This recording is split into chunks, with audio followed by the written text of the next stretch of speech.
Normally, joke campaigns aren't good. Usually played for laughs, they're often just inferior to a more well thought out mod that actually has effort put into it. But this one, it's good, it's great even. It's Crash Bandicoot.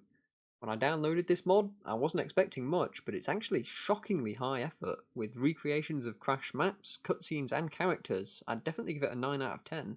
There's maps that just present some problems for the AI survivors. The workshop page tells me it's a co-op campaign, so no wonder that's the case, but not everyone plays co-op, so I still take it into account when I'm rating things. The opening frankly doesn't do wonders for first impressions. A poster that looks like it was drawn by a 15-year-old on DeviantArt with a PayPal link in the corner. The dev's grinding, I can respect that. Then you're dropped onto what looks like some kind of Big Brother-esque mansion with credits rolling in front of you. Lewis is here having a seizure for some reason.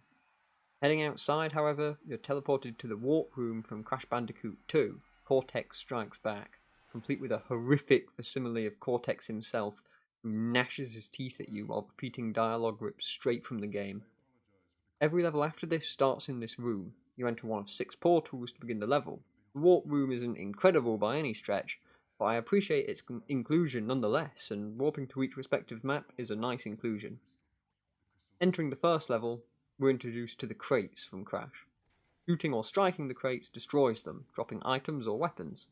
Every level has a set number of crates, and destroying them all grants you a gem at the end of the level as expected. Each map in this campaign is a connection of a couple of Crash levels stitched together. The levels have been recreated and populated with a large number of uncommon and infected, matching the level theme. The 4th map, for instance, features a replication of the Toxic Waste level from Crash Bandicoot 2, complete with bouncing barrels. This section is drenched in, shockingly, toxic waste, and so it's populated with CEDA worker infected in their hazmat suits. Both the crates and the choice of infected are great inclusions. Not only does it make the mod feel closer to the source material, but having infected that fit the location makes the game more immersive. Oh my god, gaming buzzword. Each level also features a boss battle at its approximate midpoint. First up, Tiny Tiger. He's just a reskin tank, orange skin, green jorts, and red sneakers. This is the least imaginative boss fight. You just shoot him until he dies like a regular tank. Outside of boss fights, I did not see a single tank in my playthrough, suggesting that there are no spawn points placed for them. Exiting the first boss, another recurring mechanic is found, the Uka Uka mask. Breaking its box, collecting the resulting mask, grants you an aura that kills infected that draw close. This section also shows off the changing item boxes. An image flickers back and forth. The item given when the box is broken is tied to the image shown at the moment of breaking. The first map ends with the infamous bridge level from Crash, but first is another mechanic. This time it's the Aku Aku mask, which heals any survivor that walks into it a single time. Cross the bridge, and that's it for the first map. The second map begins in the desert before transitioning into one of the ice levels. The switch between levels is well done. Here, an open closet leads from one into the next. By masking the transition like this, it feels more natural and improves the overall design of the map. This level also features the first polar stop, or at least the first that I saw. Inside you can choose from 2 of the 7 options presented. There's also a slot machine with 4 possible roles. The ammo and gun upgrades, health packs, 3 witches, or having the health of all survivors set to 33. You can also fail to match pictures and win nothing. You can play the slots as many times as you like, so gamble like an addict if you want. The boss for this map is Ripper Roo, who just bounces around like he's drank too much coffee, and that's about it. Touching the large TNT crates will cause them to explode moments later. You just need to time it so the crates explode next to him, causing him damage. Every time he takes damage, a horde of infected will spawn, spilling out from the tower in the back of the arena. Before you enter any of the bosses, a message will provide you with some indication of what needs to be done to progress. Except for Tiny, since of course all you need to do is just shoot him. The third map's boss, however, is when the design begins to show a few cracks. You need to shoot the legs of Engine's flying ship, all while infected constantly spawn.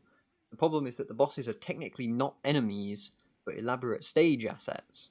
As such, AI survivors will never fire at them, which extends the duration of the boss fight substantially as you're the only one shooting them. While this may not present too much of a challenge on lower difficulties, on higher difficulties, extending an endless horde event could be devastating not only to your run, but also your enjoyment.